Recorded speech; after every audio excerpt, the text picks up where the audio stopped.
আরে আকাশটা তো দেখে মনে হচ্ছে অনেকটা পরিষ্কার হয়েছে, যাই জলদি করে মশুরিগুলো মেলে দিয়ে দিই। এই হালকা রোদেই শুকিয়ে যাবে, নয়তো আবার ছাতা ধরে যাচ্ছে, পোকা লেগে যাচ্ছে, কি যে যন্ত্রণা হয়েছে এই বর্ষাকালে।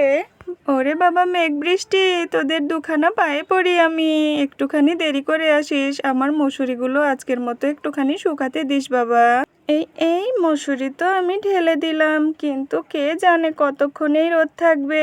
এই বর্ষার আকাশের কোনো ভরসা নেই, এই রোদ দেখো তো, এই বৃষ্টি, কি যে মহা যন্ত্রণা না, কোনো কাজ করে শান্তি নেই। আবার শুনছি নাকি চারিদিক ডুবে যাচ্ছে বন্যায়, কত কষ্ট মানুষের। আরে এই শাড়িতে আবার পা বেঁধে যাচ্ছে, শাড়িটা একটু চারি। হ্যাঁ, এবারে একটু ভালো মতো পা দিয়ে নি। ভালো মতো পা দিয়ে না নেড়ে দিতে পারলে কি হয়, কাপড়ে বারবার করে বেঁধে যাচ্ছিল বাপু। এখন তো মনে হচ্ছে কাজের বেটি রহিমা না তো কাজের বেটি কুসুম।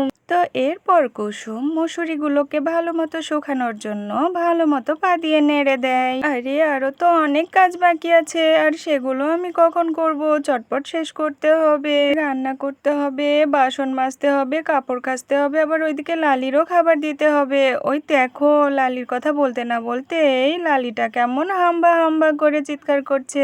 এই দাঁড়া রে দাঁড়া, চিৎকার করিস না, দাঁড়া আসছি, এক্ষুনি আসছি। ওহো, তোদেরকে আমি এখন কি খেতে দিই? পরীর বাবাটাও তো বাইরে গিয়েছে। আচ্ছা দাঁড়া, কোনো চিন্তা করিস না, আমি এক্ষুনি পরীর বাগান থেকে চট করে কিছুটা পাতা নিয়ে এসে দিচ্ছি তোকে। এই পরীটা যেন না দেখে, পরী দেখলে আমার খবর আছে। আমাকে দেখলে পরী আস্ত রাখবে না, কেঁদে কেটে একাকার হবে। এই নে লালি, তোরা খা, অল্প কিছু পাতা এনেছি বাপু, এই কয়টাই খা। আর আমি, হ্যাঁ দাঁড়া, তোদের জন্য একটুখানি পানি নিয়ে আসি, পানি মিশিয়ে খেয়ে নে তো বাবা, আর তারপর পরীর বাবা আসলে তোদের জন্য বেশি করে এনে দিবে। আরে একই দেখছি, আবার আকাশ কালো হয়ে মেঘ জমছে মনে হচ্ছে। ওরে বাবা, যাই জলদি করে পানি নিয়ে আসি। এই বালতিটা কোথায় গেল? এই যে, যাই। আর এরপর কুসুম জলদি জলদি পানি নিতে চলে যায়, আর আকাশ ঘিরে কালো মেঘ জমতে থাকে। এই নে, জলদি জলদি করে পানিটা দিয়ে দিই বাবা। ওরে বাপ রে বাপ, আমার মশুরিগুলো সব ভিজে যাবে, জলদি করে তুলতে হবে। এই নে পানি আর ঘাস একটুখানি খেয়ে নে। আরে বৃষ্টি আস্তে আস্তে কিছুক্ষণ চিবো, তারপরে তোদেরকে নতুন করে ঘাস দিচ্ছি বেশি করে। আমি যাই জলদি করে মশুরি তুলে নি। কে কোথায় আছো গো? জলদি আসো, আমার মশুরিগুলো ভিজে যাবে, এক্ষুনি জোরে বৃষ্টি চলে আসবে, জলদি আসো। আরে মনে তো হচ্ছে না কেউ আমার কথা শুনতে পাচ্ছে। আচ্ছা যাক গে, সবার বাসাতেই কাজ আছে, আমিই তুলে নিই। আর এরপর কুসুম জলদি করে মশুরিগুলো তুলে নেয়।